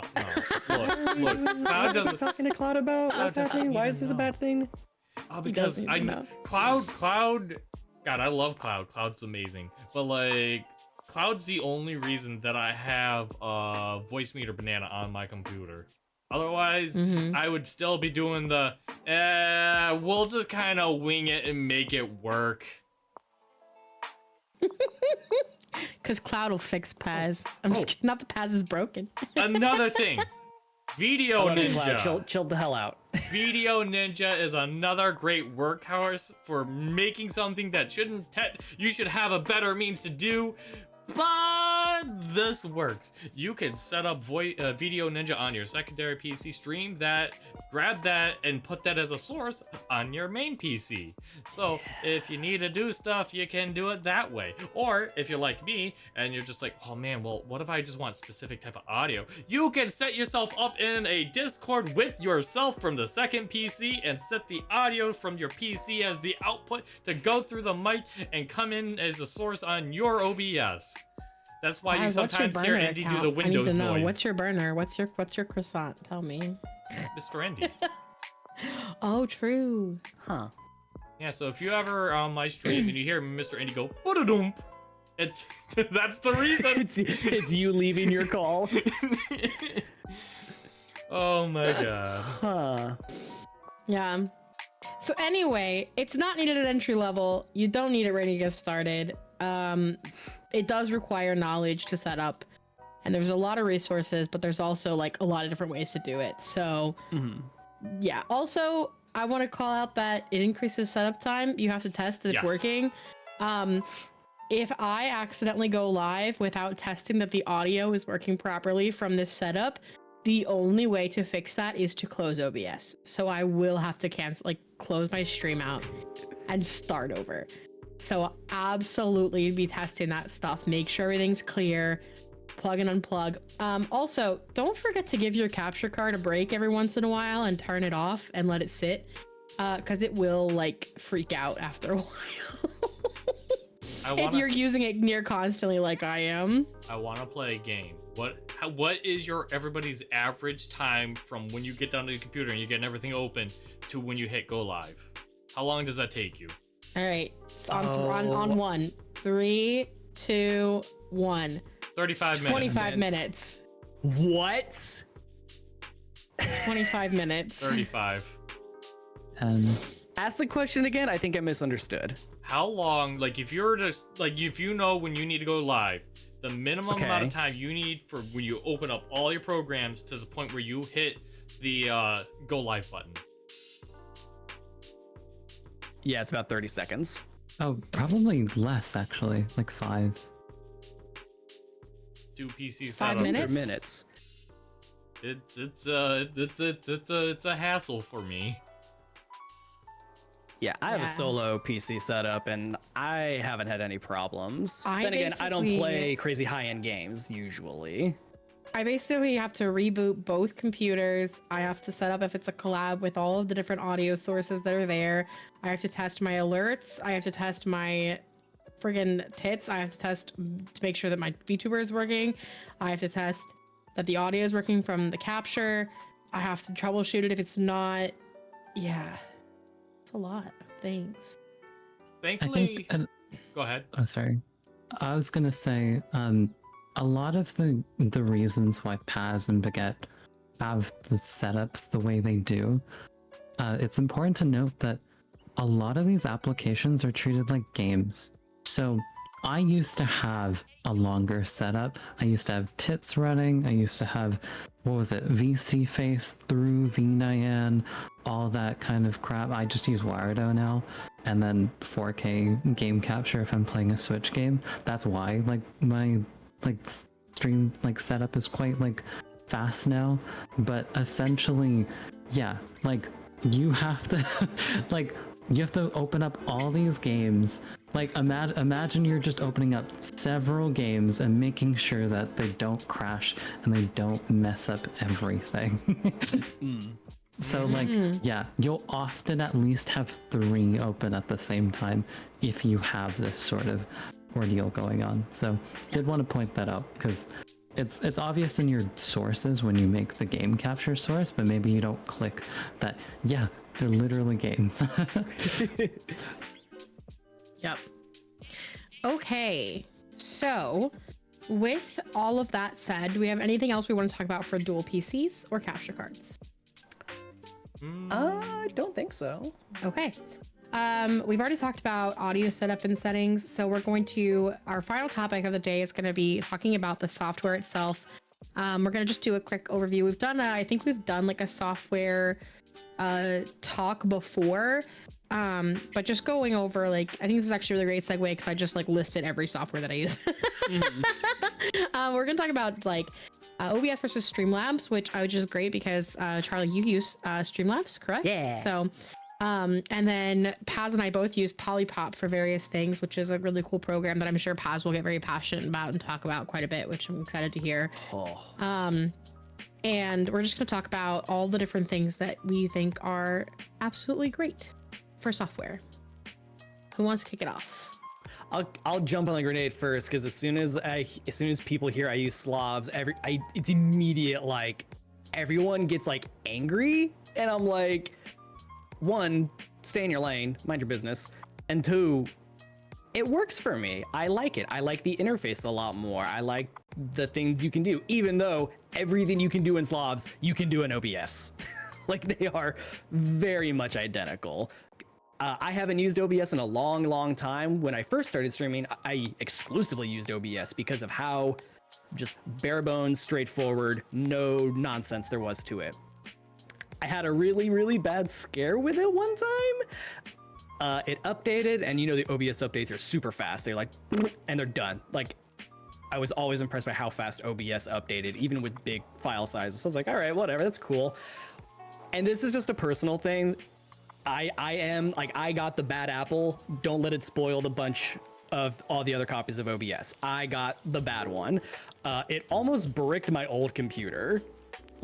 Had to take it in, and I was like, when I press the power button, the fan spins at Mock Jesus and then stops. And they were like, what did you do? And I was like, I updated a program. That's the only thing I was running and did differently. And they were like, yeah, give me a couple days. And they said, yep, we got it working. We had to do all the stuff to your system. Your system's fine. Whatever program you did, don't install it again. I was like, you got it. And will that happen now? No, it won't. If I wanted to go back to OBS, I could. But in that time, I was like, I'm really scared. I don't want to do that because that was really scary.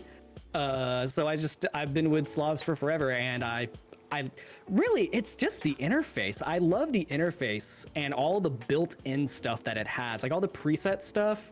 I don't use half of it anymore, or even I don't use like 90% of all the pre-made stuff that comes with it anymore. Ever since, growing as a VTuber and as a streamer. But familiarity breeds comfort, and I am very familiar with slobs. If I tried to go back to OBS, I would be a lost little child in the woods, and Baguette would be sitting there pointing and laughing at me and calling me a slobs user. Sorry, I love you. I do want to make a very good tip. This is very crucial. If you're going to be streaming like within like a certain period of time, do not update anything. Do not. Do it. No. Update stuff when you are not having a stream planned. Downtime. Yes. Update in downtime. The only time you need to update before a stream is if it says like, this program will not launch unless you update it. And even then, I don't think I've ever seen that on any of my streaming programs. That's more of a game issue, which at that point, I'm like, we're changing games. I one time did a Windows update right before stream, and it broke my entire audio setup, and I called Cloud in, and I said, Cloud, why is it broken? I don't understand. It worked just fine. It worked just fine. And then I just rebooted the computer. That's all I did. And he was like, well, did it update? And I was like, maybe. And he was like, well, that's why. Shut it down. Gonna have to troubleshoot everything. And I was like, okay, bye, chat. Like, yep. Real. Don't update before a stream. Trust me. I give you this advice, despite the fact that I have still done it like rather recently, and it has bitten me at the same time. Like one of my software was for my microphone. Is like, hey, there's a new update for your microphone. I was like, well, it's just my microphone. What's the worst that could happen? That's your microphone, Paz. That is the worst that could happen. Yeah, well, I found out it was the worst that could happen. My entire setup broke. Yup. Oh my gosh. On a nifty little end, that update did make it so that the mic is much more quieter on picking up things that isn't my voice, so. So, other than your streaming software itself, what do we think are like, regardless of, because I mean, we've talked about like the throwing systems, we've talked about like different types of VTuber software. I think we've talked enough about those, but what about like streamer general, like general things that any streamer, whether you're a VTuber or a face cam streamer, software that you could benefit from? And it's also kind of a hardware thing. I'm going to talk about a Stream Deck and how that has changed my life. Especially with my 2 PC setup, my Stream Deck has been incredibly important. There are some games on a 2 PC setup that your mouse is locked inside of your game window. And when that happens, even if you don't have 2 PC setup, it can be very, very difficult to say, refund a redeem that doesn't go off, or replay a redeem that doesn't go off, because that's what I do instead. I just play it again if it doesn't go off properly, if it breaks in the middle. Or like make a clip in the middle of your stream, or place a stream marker, or run your ad break, or even do basic moderator actions like switch to shield mode or things like that. All of those things require your mouse to leave your game window, and that extra couple seconds that it can take to alt tab out could be, the difference between something being smooth and something being a hiccup. And so Stream Deck has been very, very cool for me.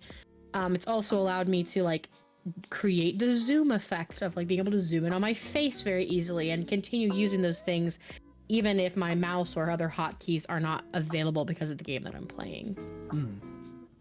What are other softwares that we think would recommend that are kind of along those lines? That's a little outside my wheelhouse, actually. I don't really like. I'm very familiar with like the Stream Deck hardware and software version, and I know how they work, but I've never physically used them. I have hotkeys set up through slobs for like shield mode, like you said, and then like I use Vignon for like the camera effects and all that. But I'm not like you guys have, or I don't know about Mafia or Paz, but I know Baguette, I know you have a lot of that hotkey and set up real well through that software. So not much for me. I use a Stream Deck as well, but I will say for those that don't have a Stream Deck but they want to use something at least until they can get a Stream Deck, I don't remember the name of the software off the top of my head. I saw it like a week ago, but there is a software that you can connect your tablet to, which then it can talk to your PC, and then you could set up buttons on the tablet to do basically the same thing that the Stream Deck does. I want to say it is Stream Deck. Like, it's the same company. They have just a virtual software. I think. I could be very wrong. Maybe. I wouldn't. But I have seen that too. I think there are also keyboards that have extra sets of keys on them that can basically act like that too. Macro buttons on the sides, yeah. Yeah, those. Those can get expensive though. I had one at one point. I didn't like it. One of the things we have listed up on here is like Mix It Up Bot or other similar types of things. Paz, do you want to talk about Mix It Up Bot? Are you using that a lot these days? So Mix It Up Bot is used for a lot of like utility-based things with my stream. Things where it essentially frees up both mental capacity on trying to get things done, as well as like the actual physical action of trying to do a thing. So for example, I have what is called the Tavern token system all set up through my Mix It Up Bot. And I'm not going to get into depth of what that system, how it works, but the TLDR is essentially, it works like a second form of channel points, because then it frees up my channel points, but it's all automated through Mix It Up. So when someone redeems something, even though it's not running through the channel point system through Twitch, it's running through its own unique system on Mix It Up, and I don't have to go in and go, okay, yeah, this person has like 4 points remaining, this person has 2 tokens remaining, or any of that. You could set it up. I know a popular thing that people do is death counters. So it automatically will talk to chat, say, hey, I've died X amount of times. You could tie that to a button. You could tie that to a command that like your moderator can type in chat. It has a lot of versatility on how you want to set it up. It pretty much, if you can think it, generally you can do it with Mix It Up. It really comes down to how knowledgeable you are, how much time you want to invest into setting it all up, and understanding what the different kind of limitations of what Mix It Up can do. But in general, if there is a will, there is a way. I want to champion the ability for you to actually link all of your channel point commands through Mix It Up, because that opens up a very interesting way of being able to control your stream, because you can actually turn off and on batches, and you can set up so that will automatically turn those batches off and on. So let's say, for example, you want to give your chat, the option to do one of 3 things when something happens, but you don't want people to be able to redeem all 3 things all at the same time. You can actually set them up as different groups and have it be timed so that, like, if this one gets redeemed, the other 2 turn off for a little bit, just to give yourself that buffer zone, which I know can be really helpful in the VTuber space when we have things that, like, let's say you have redeems that you love, but they don't combo great. You can kind of set that up to be a little bit better. Or maybe you're doing an interactive stream where, you want them to be able to choose one of 3 results, and you don't want them to have to type, and you don't have to read. You can have it be set up that it can turn things on and off for you. Also really helpful if you have somebody maybe who is not being so good in stream and who is spamming, and you need to take care of that. You just want to shut a redeem off because it's annoying. Or maybe you're playing a game that is really, really emotional and you're at a really sad point and you don't want somebody making you do a K-pop dance in the middle of your screen while you're crying. You can Come on, that's so funny. You have the ability to turn things off and on without having to dig deep into your actual Twitch settings. So Very Baguette helpful. hates fun. Got it. No, notice that I have never turned it off during that point, okay? I let you make me do the silly dance, but God will I clip it and never forgive any of you. There's no funnier time than when you're at a very emotional point of game and then Barry just lets a toot fly. It's like, because you're like in the middle of crying, you're just like, God damn it! Yeah, exactly. So yeah, mix it up is great. Let's see, is there anything else that we want to cover in regards to software? Yes. I will like to touch on Polypop. However, one software that I actually haven't talked about, as far as I can recall, in regards to our streams, Shoost. I'll spell that out. Shoost. And if you're all wondering, well, man, Paz, you have really good lighting. It is because of Shoost. It kind of fake simulates. Give me a second here. Let me see. Can I turn my lighting off? Yeah, this is how I look without. Ooh, got it. Flashbang. Jeez. Without proper lighting, and then I could just. My eyes. There is much more I can color correct. So let's say, for example, if because the color correction that I'm using right now, because this is a really warm tone room. It's warm tone color correction to match the room so it doesn't feel out of place. There are other things that could be done, like for example, the background behind me has an like I set it up so that it has a Gaussian blur to it, so it looks out of focus. There are additional effects, like let me see, can I do weather effects?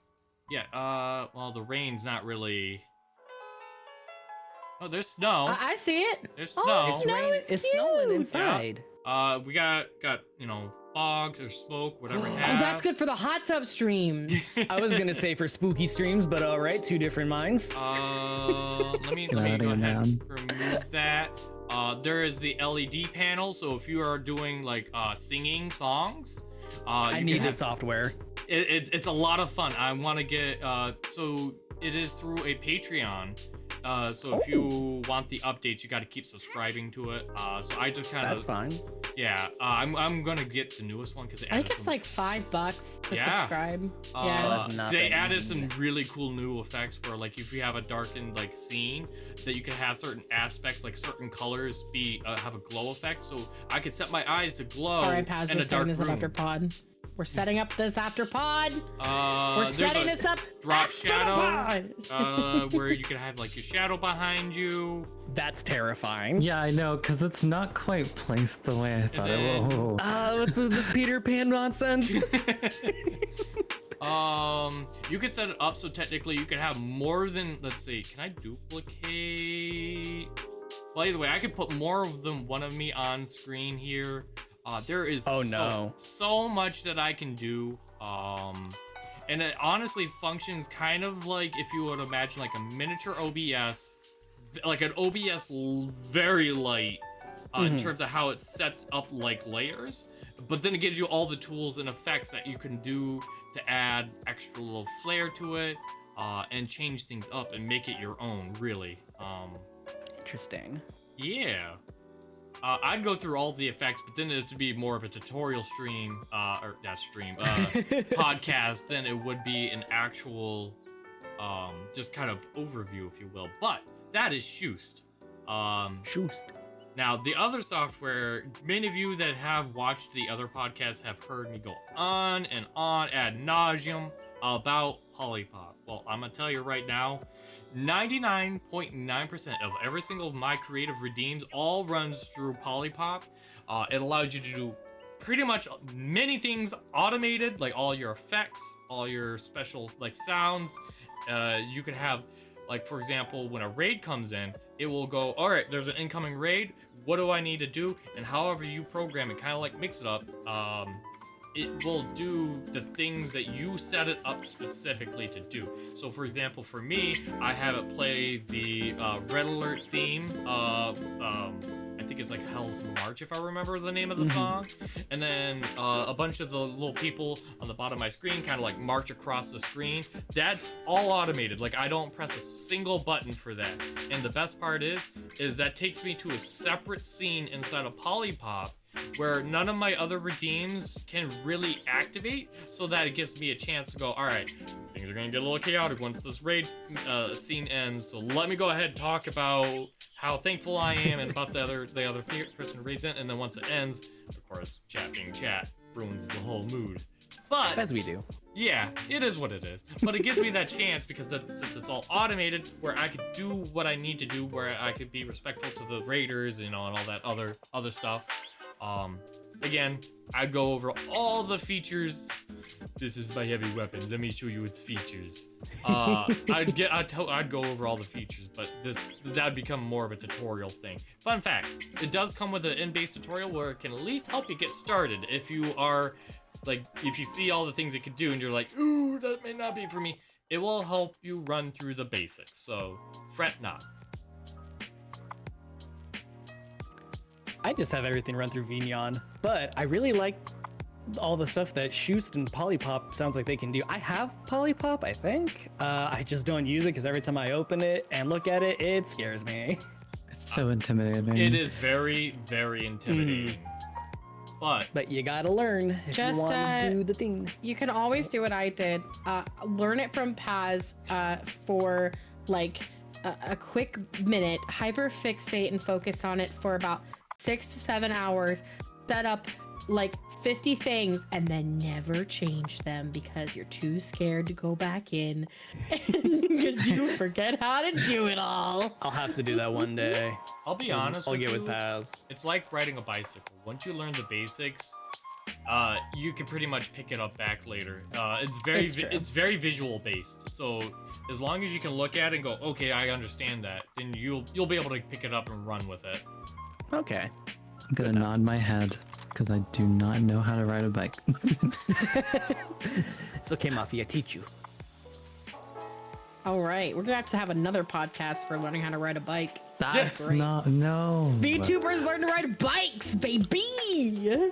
Can we get Piff to edit it to where it's like all of us filming it and then he just puts all of our faces covering our faces? Oh my god, no. I have a body. I don't want to be perceived. This is horrible. Okay, anything else on software that we want to cover today? Not anything that I can think that will help visual or auditorial. Most of my software that I can think of are more for interactive stuff. Yeah, So, exactly. Maybe touch on there are different versions for VTubers on different types of software. Stream Elements. Ooh, yes. We should talk about Stream Elements. Yes. If you're looking for a really great piece of intro software where you can house overlays, create basic alerts, create basic chatbot functions, things like that, Stream Elements is incredibly user-friendly. It's very easy to use. It's free to use. I still use it for certain things. It is great. It is fantastic to get started. You can do really cool, they have cute little holiday things that are on the holidays too. So if you want to customize your stream for a holiday, but you don't want to have to remake everything from scratch, they have little things you can use in there. They have lots of ways to set up your alerts. There are also plenty of widgets and things like that if you want to go advanced that are designed to be used in Stream Elements. So like my chat on stream is actually a separate chat widget that I got off of Etsy, and then I had to code it into Stream Elements, which I know sounds really intimidating, but I was fine. And I'm stupid as hell, so if I can do it, you can do it. And things like that. So yeah, Stream Elements, very good. Another thing I Very thought nice. of, this is not necessarily a solo software. This is an attachment to OBS. There are add-ons you can get that modify like the visual look of certain things, change stuff up. So for example, I don't remember the name of it, but that's like user-defined shaders or something like that for OBS. So there's an add-on where you can basically, let me see, what does this do? Yeah, so that one just is a full blur, but so for example, scale that up. So there's ASCII. There's a whole bunch. There's a whole plethora of. Was that Paz Huh? in? Was that ASCII. you? This? Whoa. Yeah. Oh my, it's Paz! Yeah. Let me kind of. Zoom out, get more characters. Yeah. Oh my gosh. He's in the that's Matrix. It's Paz in the Matrix. Well, there's That actually looks terrifying. there is a legitimate Matrix one where it has the. Let me see if I can find it real quick without taking too much time. Matrix. Matrix effect. There it is. Oh god, that doesn't look too good. Oh, The it looks, Matrix. It looks The like dollar store slime. Matrix. It looks like Nickelodeon slime. Yeah. The Matrix. Yeah. I can do that too, Paz.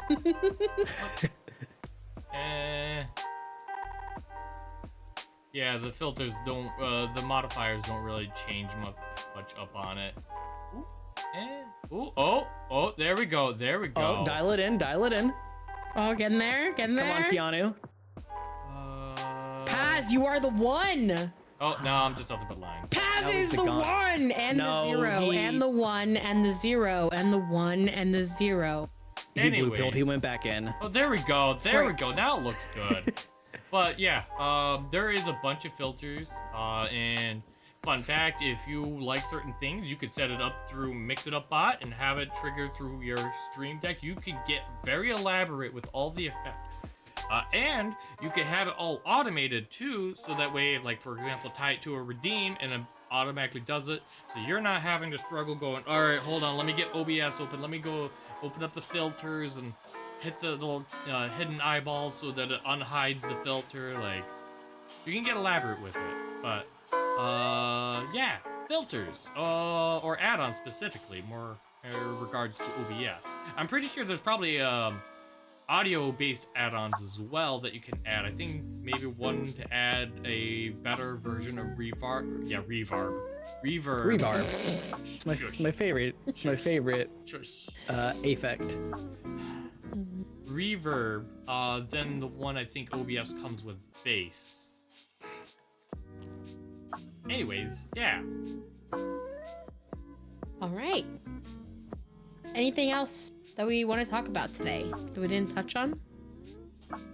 Maybe just an extra note. So Bag earlier said stream elements as a option, well, to have all those widgets and alerts and all those things running through, but you can also do those through sound alerts.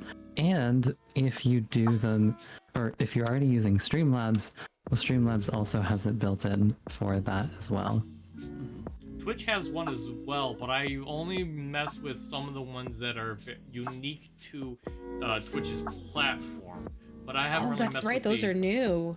Well, news. Because they tried to entice us with those emote slots a while back. I remember. I don't know I never how get it. new is, because I've had it for at least 6 or 7-ish months now. That's new in ADHD land. Oh, okay. Mm-hmm. So yeah. But yeah, that's a good call out. Pay attention to Oh. what Twitch's update says, because sometimes there's some real interesting stuff that they add. Oh, at some point, a little side tangent. I want to do a collab with the combined Twitch chat. Yes, I need to do that so bad, Paz. We need to figure it out. I also want to knock on your stream so bad. I want to knock Look, so bad. I don't mind it. I think it'd be hilarious. All right, next time I get the urge to knock on your stream, I'm doing it. Well, you better prepare yourself, because I'm gonna like, all right, you're ready to join? Yep. I'll do On it the when you're playing spot something that I'm ready to now. play. Almost did today. Look, I would have literally been like, all right, get into the VC. We're gonna put you on the hot seat. You're gonna be in the passenger seat. Be ready to deal with whatever shenanigans chat has. Oh my god. I really wanted to That'd do been it. amazing. That'd be amazing. All right. Cool. All right. If there's nothing else for us to talk about, do we want to go ahead and wrap it up here? Let's put a nice little bow on it. Yeah. All right. Time for bow. I'm good at those. I got one of those in my hair. We could do that. All right. Thank you everybody for your time today. We hope that you learned a lot about equipment and that this could help you get started on your VTuber or your content creation journey or upgrade your current game. I have been Baguette, and this has been Mafi and Paz and Charlie and all these people who I'm going to let them talk about where you can find them here in a second. But yeah, thank you so much for joining us all today. Now, Mafi, share where we can find you. We're not going to hear from extra_ first? Nope. Oh, okay. Well, although I go by Mafidella is the name on basically every platform. I basically live on YouTube now, so check those out. more than my Twitch nowadays. Where can we find our Mr. Pringles man? It's On the never can. gonna go away, I On the swear. can. For $3.99. So you can find me and the information in the description box down below, as well as the wonderful Mafidella, the Baguette, and the Charley. But they can go ahead, for those that are on the Spotify, go ahead and provide their location. Their government location. All right, we're doxing. We're doxing. Good. Did we not learn anything from Cloud? I'm telling Cloud. My location isn't hidden for my safety, it's hidden for your safety. That was Piff's best joke ever. All right, Charlie, talk to the people. Hello, people. Baguette told me to talk to you. Oh, God. No, hi. So you can find me on Twitch at Charley_Wolfe. Wolf spelt with an E at the end because apparently we have to address that because Piff thought it was Wolfie. Good job, Piff. I'm gonna roast you. You can find, that's where I do all my streaming stuff. For my voice acting and music stuff, you can find me on YouTube at my old username at BassBeastJD, all one word. I'm sure Paz will link that somewhere. I think that's my username on Twitter, but I don't do much on Twitter except post random VRM poser scenes and stuff and Love that, pictures. though. What about the Love TikTok? that, though. I think your TikTok's still BassBeastJD. Yeah, too. my TikTok's still my old Yeah. Charley Wolfe is the new username, but that's just because on Twitch I got tired of explaining it and I was like, this is annoying. And as always, I'm Baguette_Baby everywhere except for Twitter, Elon Musk, because I'm once again, this is day 757 of asking for my count. damn handle. Give it to me. Give me that handle. Damn, girl. All right. Thank you, everybody. It has been a wonderful time hanging out with you all. And this has been live from Paz's Haunted Mansion, Level Up Live. Bye, everybody. Bye. Also, Paz is finally putting the gun down. we should ask Elon Musk if he wants to be a VTuber. Maybe he'll give you the handle then. Oh, I'll make him a model in exchange. Perfect. Done deal. I feel like he would be like totally down. He'd be like, explain this to me. It's But then I this." have to be forever that bitch that made Elon Musk's VTuber model, and I don't want to be associated with that man in any way, shape, or Hey, form. you opened this can of worms, now lie in it. No.